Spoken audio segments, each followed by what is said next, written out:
Whoa, psychedelico. Be careful y'all don't fall into the vortex. We're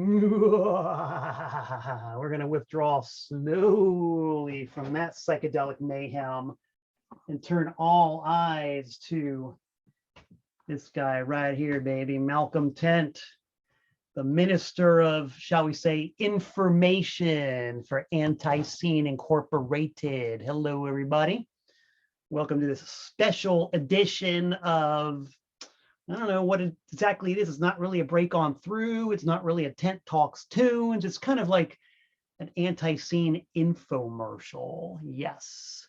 If anybody has seen recent episodes of Tent Talks Tunes on my personal Facebook page, you will have seen an hour-long program devoted to what it's like to run a DIY label single-handedly.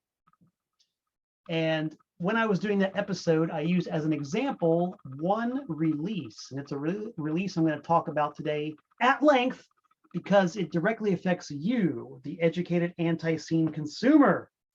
If you were one of the very, very smart people who did a pre-order for the brand spanking new ANTiSEEN hand-lathed record entitled "This Ain't No Sinkin Ship," then this is for you.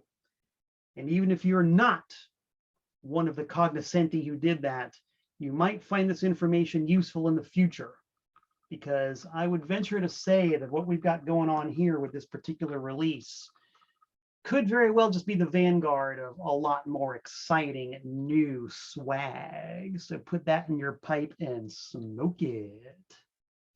So what am I talking about? Okay, well, if you did the pre-order, you know what I'm talking about. If you didn't, you're going to find out real soon. This is very exciting. I'm going to walk you step by step through the creation of an exciting new ANTiSEEN release. And it goes something like this. What happens is that I, Malcolm Tent, am here in my manufacturing facility, my office, my studio, brain central headquarters of TPOS Limited, where all the decisions are made and where all the product is created.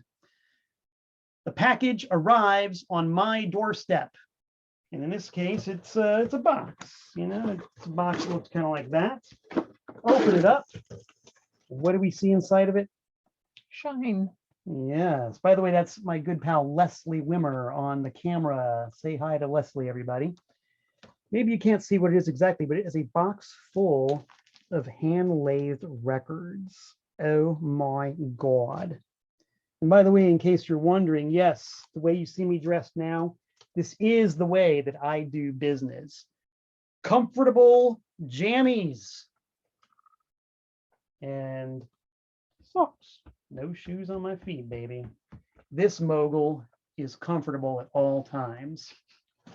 So the box arrives, and what's in it? Oh, gee whiz, these hand-lathed records. Now we've described and explained what a hand-lathed record is, but just in case you like to hear the story again or need a reminder, weren't paying attention the first time, didn't care, just want to know again, or maybe want to file this away in reference for the future, this is a hand-lathed record.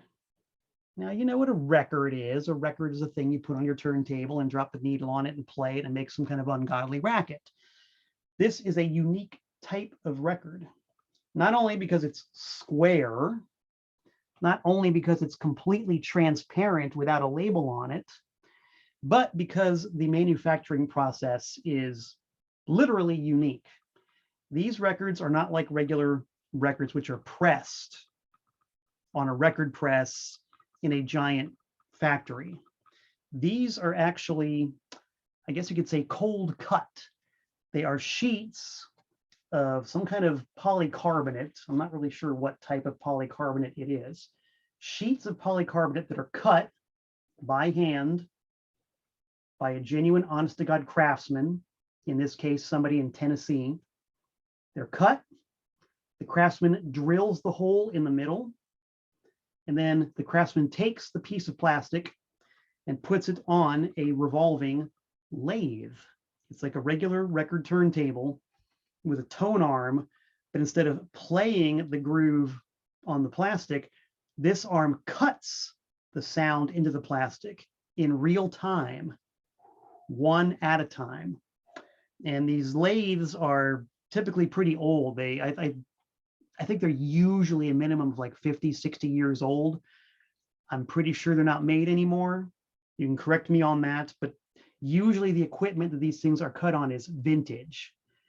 So that's what the manufacturer has to do. He actually plays the music, in which case is ANTiSEEN.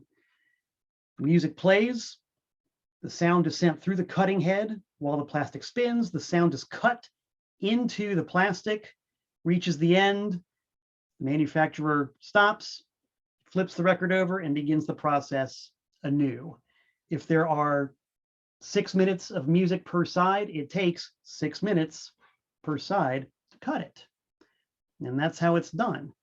By the very nature of these things, they're not 100% true high fidelity. The lathes are old. Most of them date back to a time before there was stereo. So they're pretty much automatically mono. There are stereo lathe cuts out there, but they're kind of hard to find. They're kind of scarce. There's only a couple of people I know who do them anywhere in the world. So they're monophonic. The frequency response is more limited than regular pressed vinyl, but it's still pretty good. I think the sound quality on these things is quite acceptable, especially when you're talking about the almighty ANTiSEEN, whose slogan is noise for the sake of noise, baby. That's the way we roll here in Brutalsville. So that's how it's made. And because the process is individual and time consuming, it's really not possible to make large quantities of these things at once. Typically it's 100 or less. There might be people out there who will cut more than 100, but I've never met one personally, just because it takes so long to make them. So in the interest of being civilized, we decided to do a limited edition hand lathe record of 50, because 50 is a good round number. It's kind of easy on the manufacturer, it's kind of easy on us, and it's really special for you because you're getting something hyper limited. So that's the background of the contents of the box. When I get the box, I look at the records. First thing I do, and this was sort of the focus of my episode of Tent Talks Tunes when I talked about what it's like to be a one-man DIY empire.